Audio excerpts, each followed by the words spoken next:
어,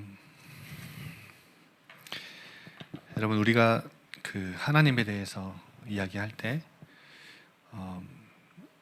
좋으신 하나님 이렇게 많이 고백을 들었고 또 그렇게 고백을 하죠. 그런데 여러분 좋으신 하나님이라는 이 고백이 그 하나님에 대한 표현이 그 어떤 이들에게는 그 좀 깊이 안 와 닿을 수도 있어요. 왜 그러냐면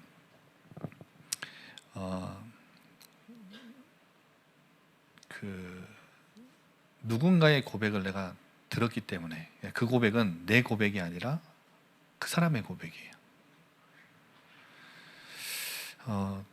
여러분 근데 그 좋으신 하나님이라고 이제 고백하는 그 고백의 근거는, 그 하나님에 대한 표현의 근거는 좋은 것만 주시기 때문에 그렇게 표현하는 것은 아니죠. 여러분 그래서 제가 말씀드리고 싶은 게 뭐냐면 나에게 있지 않다는 거예요.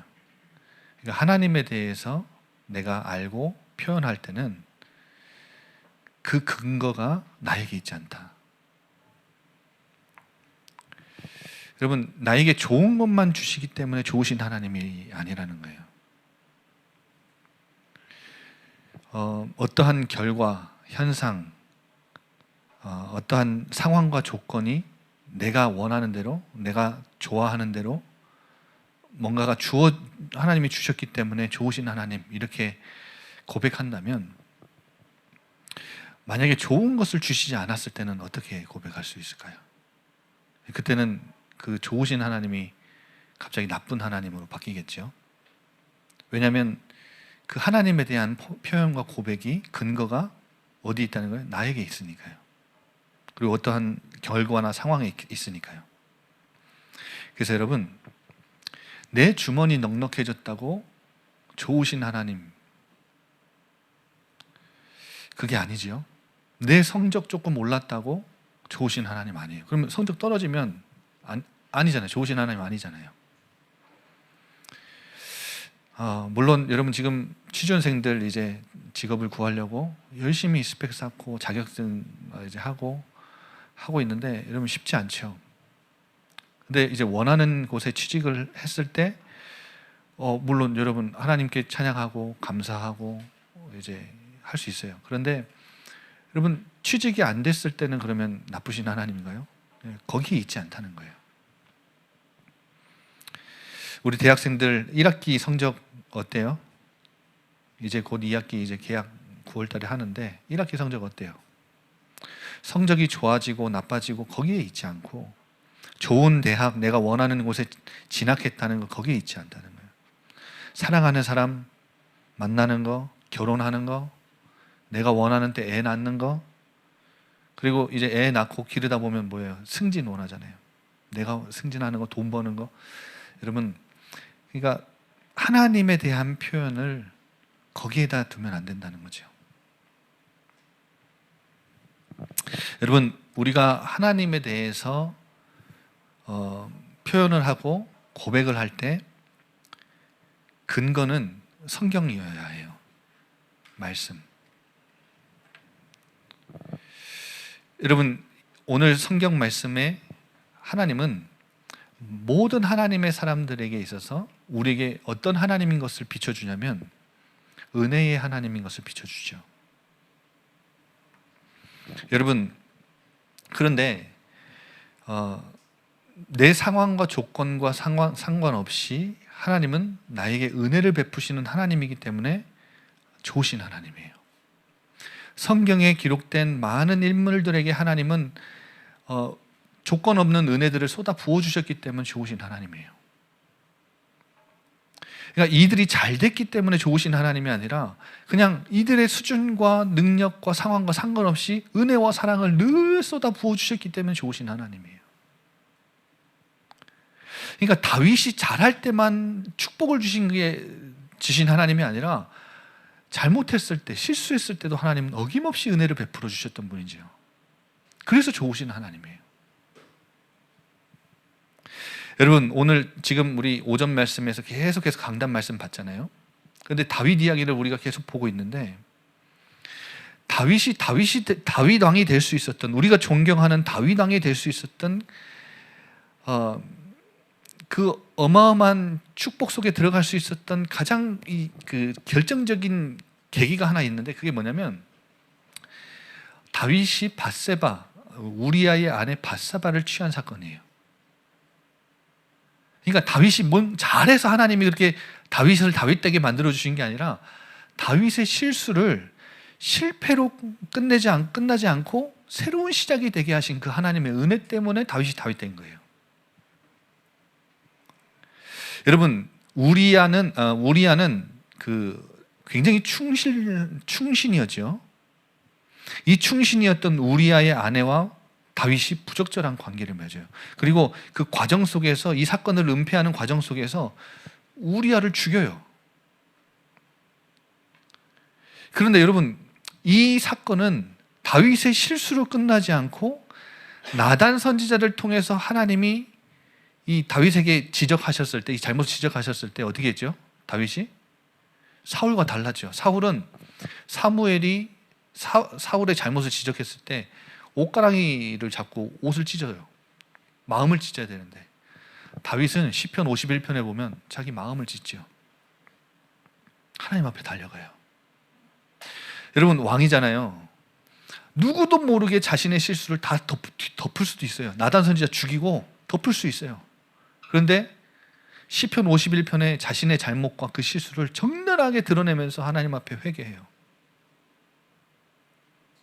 그러니까 다윗은 이 실수를 실패로 끝나지 않고 새로운 시작이 되게 하는 하나님의 은혜를 경험한 거예요. 여러분, 여러분에게 은혜를 베푸시는 좋으신 하나님은 이런 하나님이에요. 저도 이런 하나님 경험했거든요. 여러분 실수했어요. 그러면 세상에서는 실수하고 잘못했으면 그 실수가 실패로 끝나야 하고 뭔가 안 좋은 결과로 내게 다가와야 돼요. 돌아와야 돼요. 그게 세상 이치고 원리예요. 그런데 이 하나님의 은혜는 어떻게 이 실수와 실패가 돌아오느냐? 새로운 시작이 되게 하세요. 그래서 여러분 상황, 환경, 조건 하나 안 바뀌어도, 내가 원하시는 것 눈에 주지 않으셔도 우리는 이 성경 인물들에게 하나님이 실수해도 실패로 끝나지 않고 새로운 시작이 되게 하신 그 무한하신 은혜와 사랑을, 조건 없는 사랑을 계속해서 베풀어 주셨던 그 하나님, 그 하나님으로 인하여 여러분 좋으신 하나님이라고 고백할 수 있어야 돼요. 여러분 찬양할 수 없는 상황인데 여러분 찬양할 수 있어야 하고요. 예배를 타협하고 예배를 선택하지 않고 다른 것을 선택할 수 있는 상황인데 예배를 선택할 수 있어야 돼요. 하나님께 감사할 수 없고 기뻐할 수 없는 상황인데 여러분 진짜 하나님께 감사할 수 있고 기뻐할 수 있는 이유는 이 하나님의 은혜가 우리에게 계속 지속되고 있기 때문에, 이 하나님의 사랑이 우리를 향하고 있기 때문에. 그래서 여러분 오늘 본문 말씀에 이 야곱에게도 하나님은 지금 지속적인 그 은혜를 부어주고 계시는 거예요. 여러분 야곱은 그 형 에서와 아버지 이삭을 속여가지고 장자의 축복을 뺏어서 이제 도망가고 있는 거예요. 오늘 이제 겉모습은 이제 배우자를 찾아 떠나는 결혼 여행인데 사실은 도피 여행이에요. 도망가고 있는 거예요. 여러분 이 야곱은 하나님이 아브라함과 이삭에게 주셨던 그 약속, 그 은혜의 언약 안에 자신이 들어와 있는 걸 몰라요. 엄청난 영적인 축복 다 받았는데 이걸 모르니까 뭐예요? 몇 분 차이로 빼앗겨버린 이 장자의 축복, 형 에서하고 쌍둥이잖아요. 근데 형이 먼저 몇 분 차이로 먼저 나왔어요. 그러니까 장자에게는 두 몫의 축복을 주거든요. 이 장자의 축복을요, 어떻게든 뺏어야 되겠는 거예요. 그래서 그 유명한 사건이 있죠. 에서가 사냥하고 돌아올 때 팥죽을 맛있게 끓여요. 하고 냄새를 엄청 맛있게 내니까 에서가 배가 고파 죽겠다 이러니까 뭘 팔라 그래요? 장자 축복 나한테 줘라. 그러니까 계속 그것만 생각하고 있었던 거예요. 노리고 있었던 거예요. 내가 어떻게든 이 육신적인 축복, 장자의 축복, 두 몫의 축복을 내가 받아야 되겠는 거예요. 하나님은 이미 태중에 있을 때부터 첫째가 둘째를 섬길 것이다. 하나님은 선택하셨어요. 야곱을 선택하셨어요. 그게 은혜예요. 그러니까 무조건적인 하나님의 주권적인 선택이에요. 그게 은혜라니까요. 여러분, 우리도 마찬가지예요. 하나님이 우리를 왜 구원하셨냐? 여러분, 다윗과 같이 실수하고 실패하고 잘못했는데 그 실수가 실패로 끝나지 않고 새로운 시작을 할 수 있는 어마어마한 은혜와 사랑을 우리에게 계속해서 부어주시고 있는 그 축복을 왜 우리에게 주셨느냐? 몰라요. 어떻게 설명할 수 있어요? 여러분, 우리 자격돼서 받은 거 아니에요. 그냥 하나님이 선택하신 거예요. 여러분, 복음 전해보면 아시죠? 우리 불신자들에게 복음 많이 전해보면 아무리 내가 복음을 장황하게 잘 설명한다고 해서 아무리 잘해준다고 해서 이 사람이 복음 받는 거 아니에요. 이 복음이라는 것은, 예수가 그리스도라는 것은 복음이 들려질 때 구원의 은혜를 하나님이 허락하신 사람들만 깨닫는 거예요. 이 예수 그리스도를 믿음으로 마음에 영접하고 입으로 시인해서 내가 예수님을 나의 구주로 삼는다는 것은, 내가 하나님의 자녀가 된다는 것은, 예수님을 영접한다는 것은 아무나 할 수 있는 일이 아니에요. 하나님의 은혜예요. 근데 이 은혜를 왜 주셨냐? 왜 나에게 주셨냐? 몰라요. 그냥 주신 거예요. 하나님 우리를 선택하신 거예요. 왜 장자인 에서 말고 야곱을 선택하셨냐? 몰라요. 그냥 하나님이 택하신 거예요. 그런데 여러분, 야곱은 이걸 모르니까 장자의 축복을 빼앗은 결과가 어떻게 해요? 혹독하죠. 도망가는 거예요. 형 에서가 자기를 죽이러 온다는 소식을 듣고 불이 나게 도망가는 거예요. 심지어 여러분, 오늘 11절에 보면 한적한 곳에 이르렀다 그러죠. 여러분, 얼마나 두려워서, 형 에서가 언제 쫓아올지 모르니까 얼마나 두려워서, 이 깊은 두려움에 얼마나 도망을 갔는지, 어디 유숙하는 곳에 들어간 것도 아니고 그냥 계속 밤새 달린 거예요. 그러다가 너무 피곤하니까 어떤 한 광야에서 돌베개에 그냥 돌 하나 딱 놓고 그냥 잠든 거예요. 여러분, 생각해 보세요. 이 야곱은 태어나서 한 번도 고향을 떠나본 적 없고 어머니 품을 떠나본 적 없어요. 여러분, 형 에서는 야곱과 반대로 엄청나게 활동적이었죠. 에서가 이 붉은 털을 가진 사람이었잖아요. 그래갖고 막 사냥을 하러 다니는데, 여러분, 막 여기저기 사냥꾼이니까 막 또 돌아다녔을 거예요. 여행 기가 막히게 했을 거예요. 그런데 이 야곱은 어머니 옆에서 팥죽 끓이던 사람이에요. 이런 사람이 너무나도 흔했고 친숙했던 것, 어머니의 품, 어머니의 사랑을 듬뿍 받던 이 야곱이 도망을 가서 떠나온 거예요. 모든 것이 낯설어요. 형이 언제 쫓아올지 모른다는 두려움에 사로잡혔어요. 부모님을 고향을 떠났다는 슬픔에 잠겨 있어요. 그런데 여러분, 함께하는 사람이 한 명이라도 있어요? 종 누구 한 명 있어요? 없어요. 외로워요. 고독과 절망 속에 있어요. 여행길에 고단함이 야곱을 덮쳤고, 깊은 밤에, 여러분, 그 광야는 굉장히 춥고 굉장히 무서워요.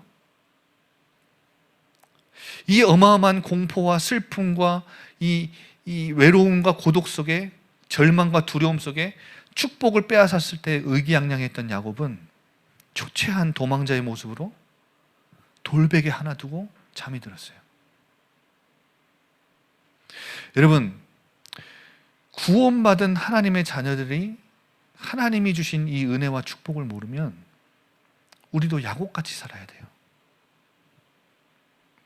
세상 사람들이 말하는 그 복이 우리의 복이 되고, 우리의 복의 기준이 되고, 우리가 그것을 얻으려고, 찾아내려고, 빼앗으려고, 쟁취하려고 몸부림치면서 애쓰고 바등바등 아등바등 살아가면, 여러분, 야곱과 같은 결과를 맞이하는 거예요.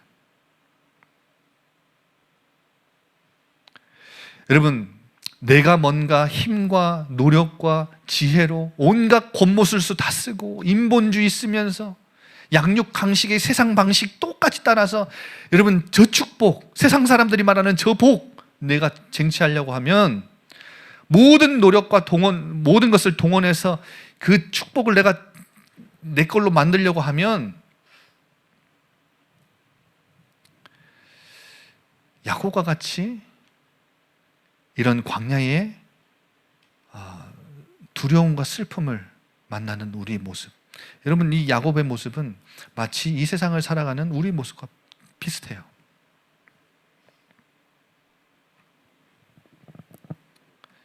그런데 여러분, 오늘 13절부터 12절부터 하나님이 야곱에게 이미 주어진 진짜 축복이 뭔지를 보여주죠. 그게 뭐예요? 야곱이 꿈에서 눈을 떠서 보니까 자기가 돌베개를 베고 누워있는 이 초췌한 모습에 이 너무나도 비참하고 이 너무나도 그 고독한 이 현장에 하늘로부터 사닥다리가 탁 내려와요. 그러니까 이 비참한 현실 앞에, 내 상황 앞에 사닥다리, 하늘로부터 맞닿은 사닥다리가 하나 딱 내려와요. 거기에 뭐가 왔다 갔다 해요? 천사들이 오르락 내리락 해요. 눈을 들어서 그 위를 보니까 누가 서 계세요? 하나님이 서 계세요. 그런데 이 하나님이 뭘 주세요? 말씀을 주시죠. 그런데 이 말씀의 첫 마디가 뭐예요? 13절에 나는 여호와니 너의 조부 아브라함의 하나님이요 이삭의 하나님이라. 무슨 말이에요?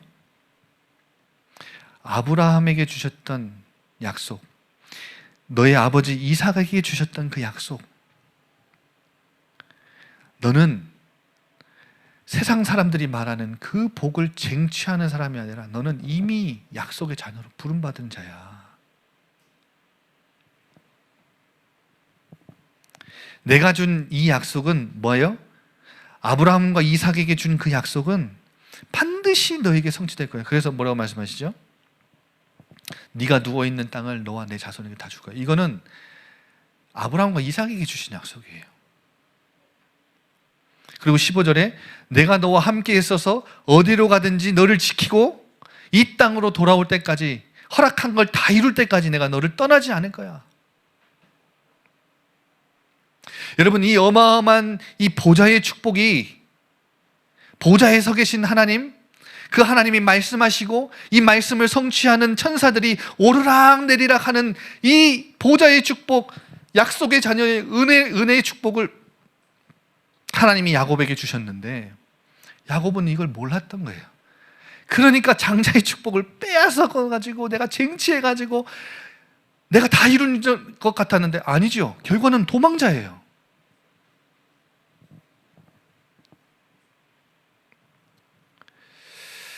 그때 꿈에서 깬 야곱이 깨달은 거예요. 16절 뭘 깨닫죠? 여호와께서 여기 계시거늘 내가 알지 못했다. 그래서 여러분 그 야곱의 그 초췌하고 비참한 현실을 반영해주는 이 돌베개를 세워가지고 기름을 부어가지고 하나님 앞에 예배를 드려요. 기념비가 돼요. 이곳을 루스라는 이름의 지역이었는데 베델이라 부르고 서원을 하죠. 하나님의 집이요 하늘의 문이다. 이곳은 내가 이곳에서 하나님을 만났다. 보좌의 축복을 받다. 하나님이 하늘 보좌의 축복으로 나와 함께 하시는구나. 이걸 본 현장이에요.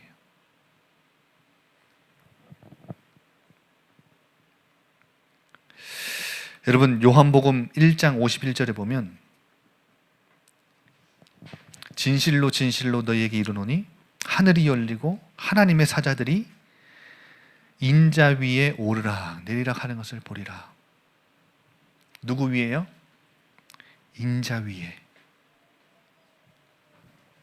그러면 이 베델은 누구를 의미해요?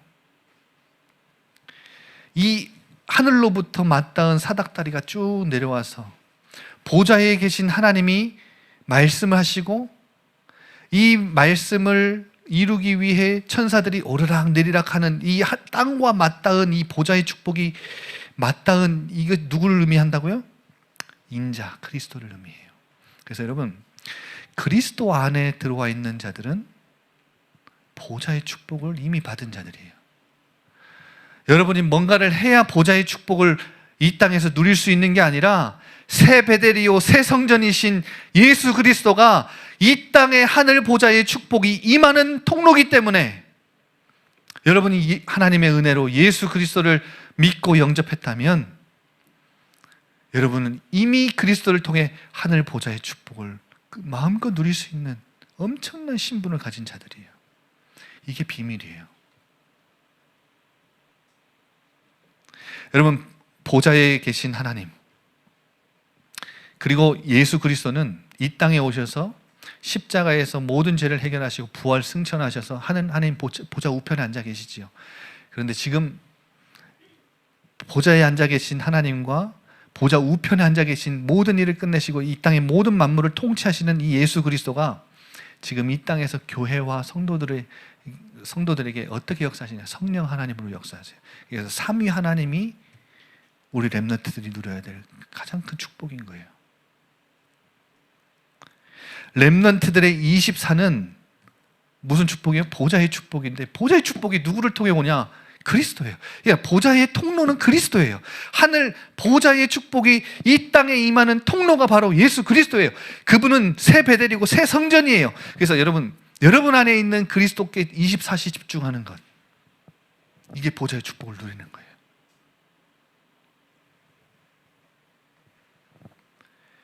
여러분, 그리스도 안에 있는 자들에게 주어지는 축복이 뭔지 아세요? 헤블리 파워, 헤블리 탤런트, 헤블리 미션이에요. 그러니까 여러분이 하늘의 축복, 하늘의 힘, 하늘의 탤런트, 하늘의 천국의 이 미션은 이 보좌의 축복 안에 있는 자들에게 주어지는 복이에요. 여러분이 이 어마어마한 축복 속에 뭘로 들어왔다고요? 은혜로 들어왔다고요. 그래서 여러분은 상황 조건 상관없이 좋으신 하나님을 하나님을 좋으신 하나님으로 고백하고 표현하고 그 인정해드리고 이러면 찬양해야 될 이유가 충분한 자들이에요. 이 예수 그리스도를 통해서 구원받았으니까. 여러분, 렘넌트의 24, 작년 WRC 1강 메시지의 서론 한번 보세요. 이 보좌의 축복 누리는 것, 우리 렘넌트들이 꼭 누려야 되는 것이라고 강조하시고 말씀하셨죠. 여러분, 이제 2023년도 WRC가 얼마 남지 않았는데 이제는 헤블리에서 이제 스론리로 이제 발전이 될 거예요. 이제 여러분 스론리까지 가려면 이 헤블리의 축복을 마음껏 누려야 되겠죠. 여러분, 렘넌트들이 누려야 될 보좌의 축복, 24시 누려야 될 보좌의 축복은 바로 누구예요? 예수 그리스도예요. 여러분, 이 시간 다 같이 이 찬양하면서 하나님 앞에 예물을 드리고 믿음으로 고백합시다. 야곱이 이 어마어마한 영적인 축복 다 받았는데 다 몰랐어요. 다 놓쳤어요. 여러분, 우리는 그리스도를 통해서 이미 영적인 축복 다 받은 자들이에요. 근데 여러분, 이거 모르고 세상 사람들이 말하는 그 복이 진짜 복인 줄 알고 그걸 복의 기준으로 삼고 여러분 그거 아등바등 이 손에 쥐려고 하다 보면 야곱과 같은 상을 만나는 거예요. 그런데 여러분, 그 실수도 실패로 끝나지 않고 새롭게 시작할 수 있는 은혜 안에 들어온 여러분들이에요. 예수 그리스도, 그분이 보좌의 축복을 누리는 통로가 되셨어요. 여러분은 하나님의 자녀예요. 이 어마어마한 비밀과 축복을 24시 누리는 이 그리스도께 달려나가고 집중하고 그리스도의 비밀을 마음껏 누리는 여러분 렘넌트들을 24시의 축복을 누렸으면 좋겠습니다. 우리 한번 이 시간 다같이 찬양 렘넌트 24 찬양하면서 믿음을 고백하고 또 헌금을 드립시다.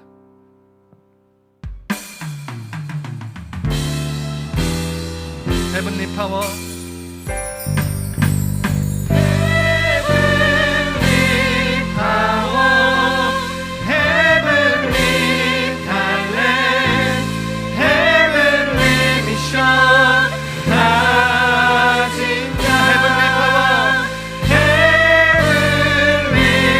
Power, Heavenly Power, Heavenly Talent, Heavenly Mission.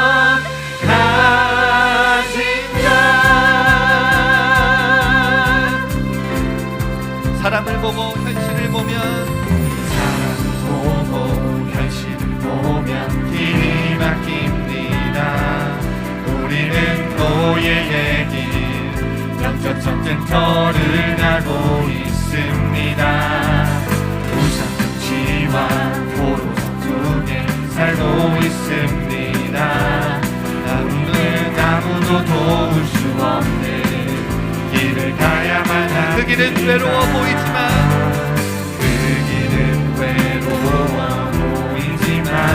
오늘 이 시간 우리와 함께 하시는 삼위 하나님, 그분만이 우리의 길입니다.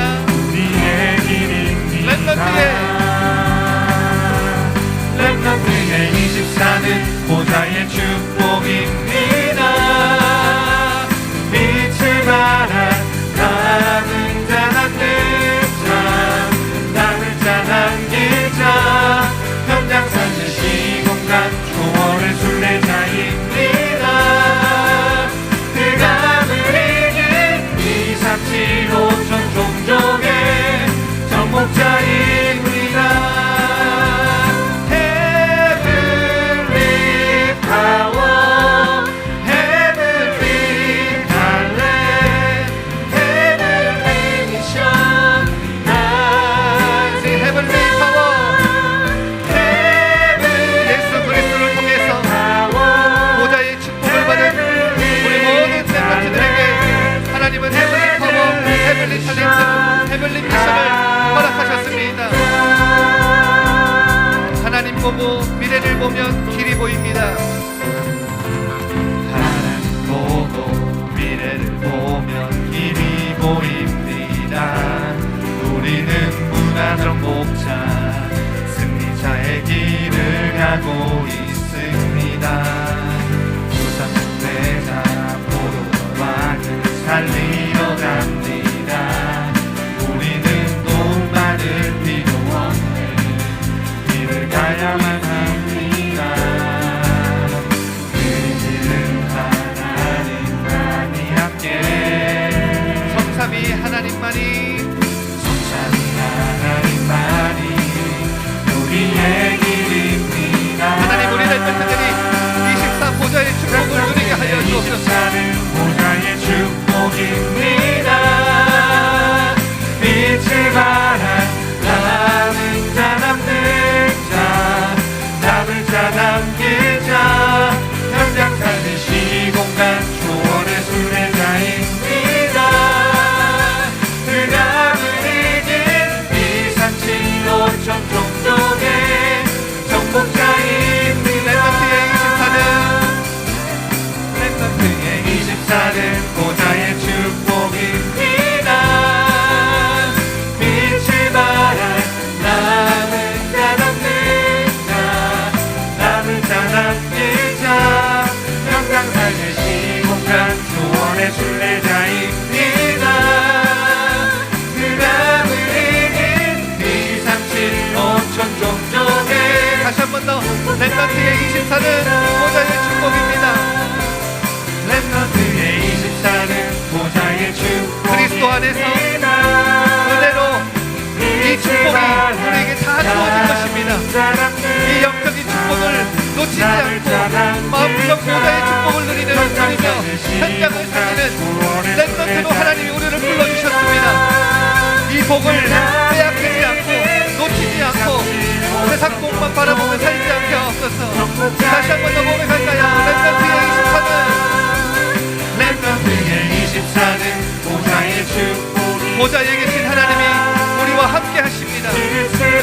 말씀하십니다. 지금도 언약을 성취하고 계십니다. 그 언약을 다 성취할 때까지는 우리를 떠나지 않겠다고 약속하십니다. 여러분 정말 그렇게 믿으십니까? 그가